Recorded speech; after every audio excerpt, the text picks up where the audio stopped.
Welcome back বন্ধুরা। আমরা আবার ফিরে এলাম আমাদের যে ভিডিওগুলো নিয়ে তোমাদের সামনে প্রতি এপিসোডে আসছি।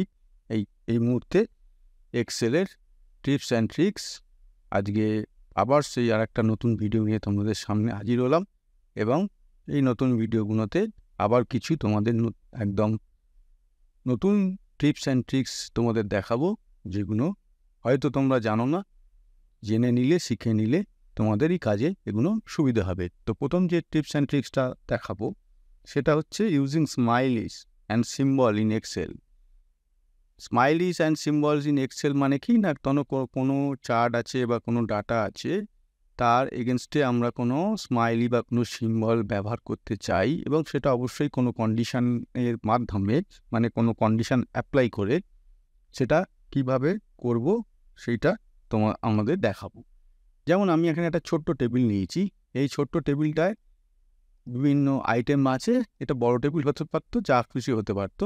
এখানে বিভিন্ন আইটেম আছে এবং তার এগেইনস্টে কিছু কোয়ান্টিটি সোল্ড দেখিয়েছি। এবার ধরো আমাদের কন্ডিশন দিলাম যে 100-এর ওপর, এই ক্ষেত্রে অন্য ক্ষেত্রে আবার কন্ডিশন পাল্টে যাবে। এই ক্ষেত্রে 100-এর ওপর যদি হয় তাহলে একটা কিছু স্পেশাল চিহ্ন চলে আসবে। ঠিক আছে, স্পেশাল চিহ্নটা কি না, সেটা যেটা আমরা সিলেক্ট করব বা যেটা আমরা ফর্মুলাতে অ্যাপ্লাই করব, সেই স্পেশাল চিহ্ন চলে আসবে যদি 100-এর ওপর হয়। আর 100-এর নিচে হলে কোনো স্পেশাল চিহ্ন আসবে না। তাহলে সেক্ষেত্রে আমরা কি করব না, সেক্ষেত্রে আমরা ইফ ফর্মুলা এখানে অ্যাপ্লাই করব। ইফ ফর্মুলা অ্যাপ্লাই করতে গেলে আমাদের কি ধরনের ফর্মুলা এখানে দিতে হবে দেখো।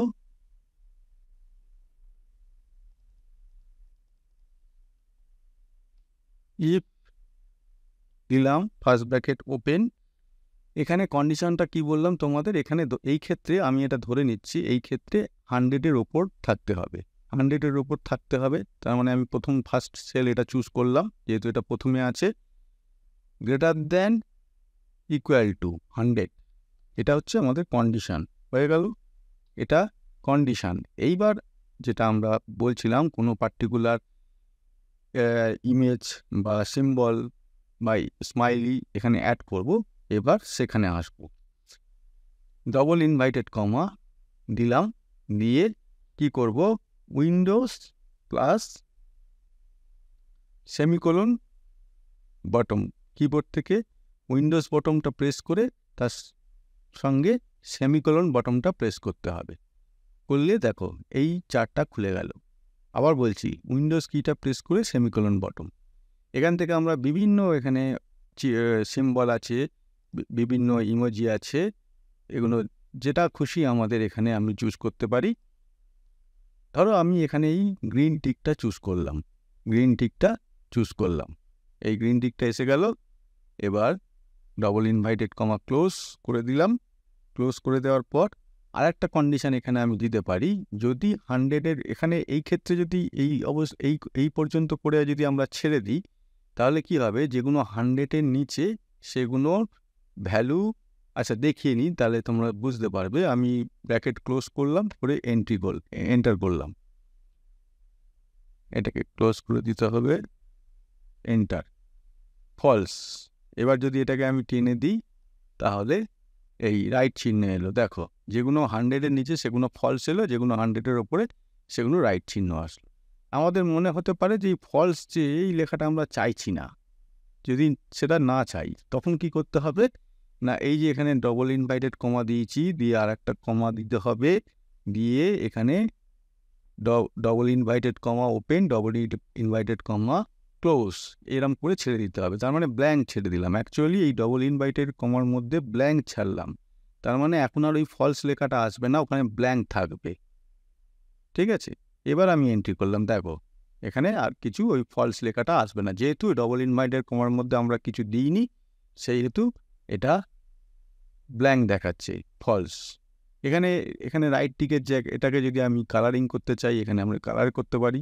ধরো এই গ্রিন করে দিতে পারি, তাও হবে। যেটা পছন্দ কালার সেই অনুযায়ী করে দিতে পারি। তার মানে এখানে যত আইটেম আমরা এখানে লিখতে যাবো এবং তার কোয়ান্টিটি যদি 100-এর উপর হয়, তাহলে প্রত্যেকটাকে এরকম গ্রিন টিক হয়ে যাবে।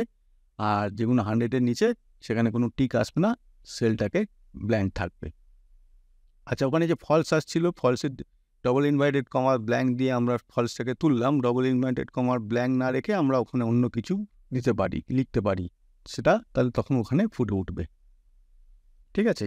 তাই এইভাবে আমরা স্মাইলি বা সিম্বল আমরা এক্সেল শিটে, ডাটা শিটে ইউজ করতে পারি।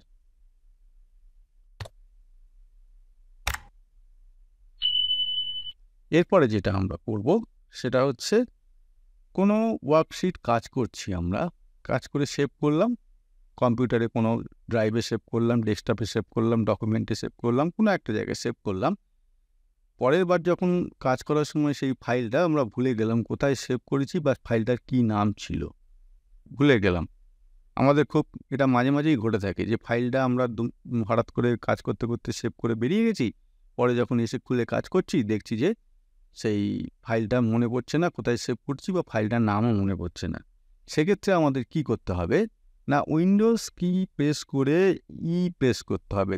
কিবোর্ড থেকে উইন্ডোজ কি প্রেস করে প্রেস করতে হবে। এই প্রেস করলে এখানে দেখো এই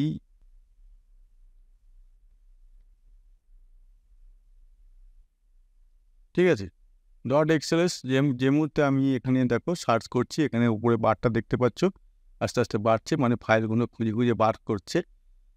এবার এখানে যে লিস্টটা আমাদের দেখিয়ে দেবে, সেই লিস্টটা দেখে আমাদের ফাইলটা মনে পড়ে যেতে পারে, এবং সেখানে সেটা কোথায় এখানে সেভ আছে, এই যে লোকেশানগুলো দেখিয়ে দিয়েছে, ডি ড্রাইভে, ড্রাইভে, এগুলোও দেখিয়ে দেবে, সেখান থেকে আমরা বার করে নিতে পারব।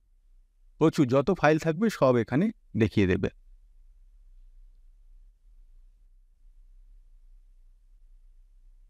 দেখতেই পাচ্ছ আস্তে আস্তে হচ্ছে এটা।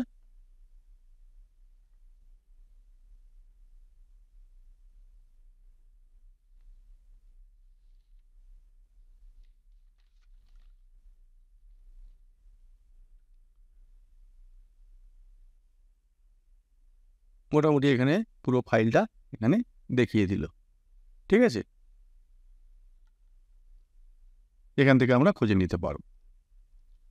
আচ্ছা, এরপরে যেটা আমরা করব সেটা হচ্ছে এক্সেলে যে চার্ট আমরা এখানে করি, কিভাবে করি না, এখানে আমি আরেকবার এটা ডিলিট করে আরেকবার দেখাই।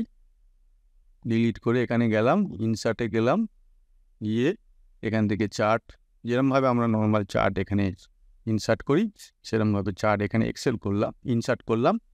এবার মনে হলো এই চার্টটা একটু আমরা অন্যরকমভাবে করব। অন্যরকম মানে এটা তো রেডিমেড চার্ট এক্সেলে আছে, একটু মনে হবে যেন আমরা চার্টটাকে ড্র করেছি, বা এর একটু প্যাটার্নটা একটু চেঞ্জ করে সেরকমভাবে করতে চাই। কী করলে এটা কীভাবে হবে না, যে কোনো একটা কলম, এই যে যতগুলো কলম থাকবে তার মধ্যে যে কোনো একটা কলম আমরা সিলেক্ট করলাম। দেখো একটার উপর ক্লিক করলাম, বাকিগুলো এখানে সিলেক্ট হয়ে গেল।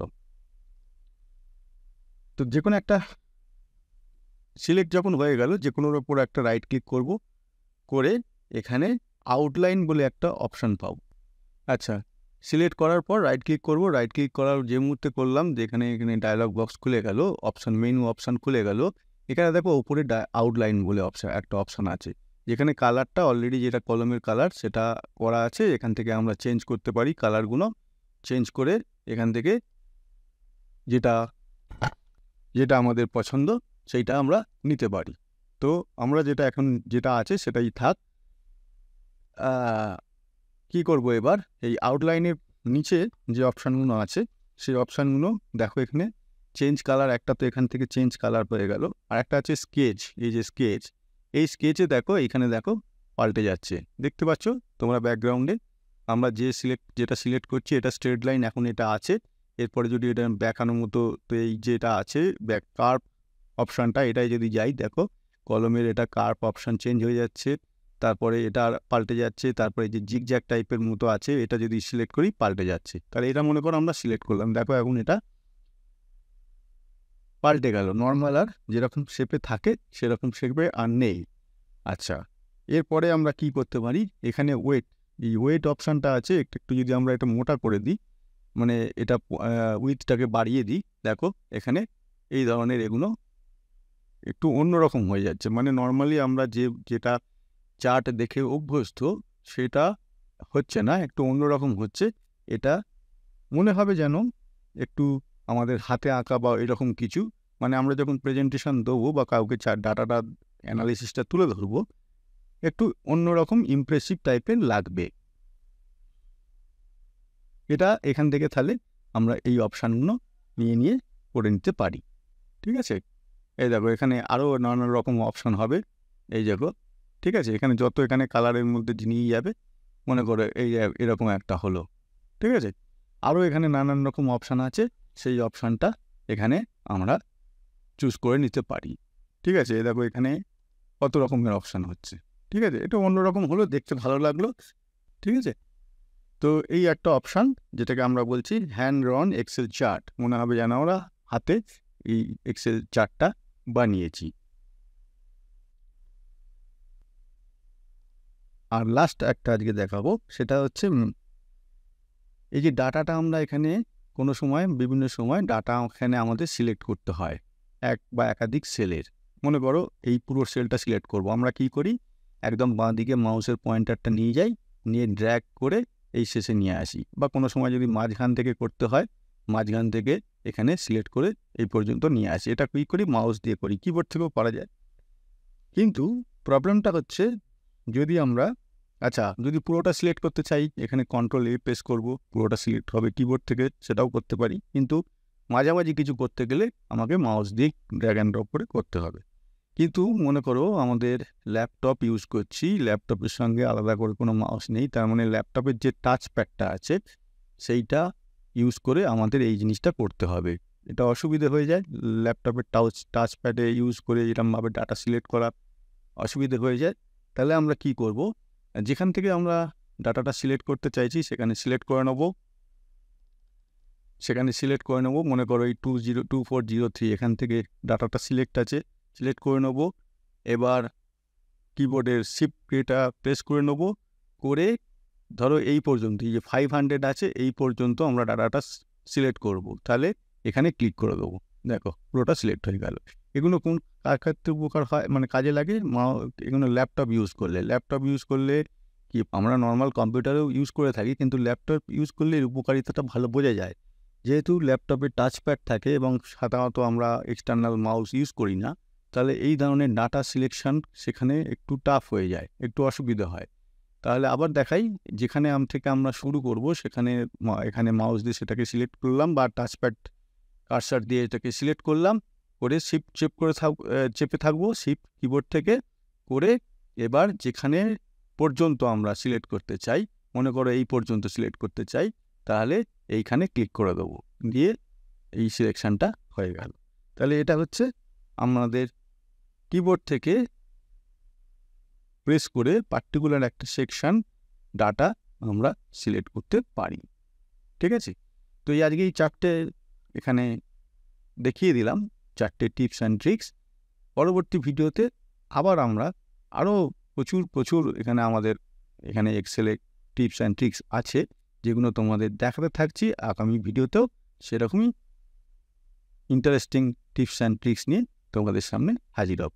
তো আজকে এই পর্যন্ত বন্ধুরা, থ্যাংক ইউ।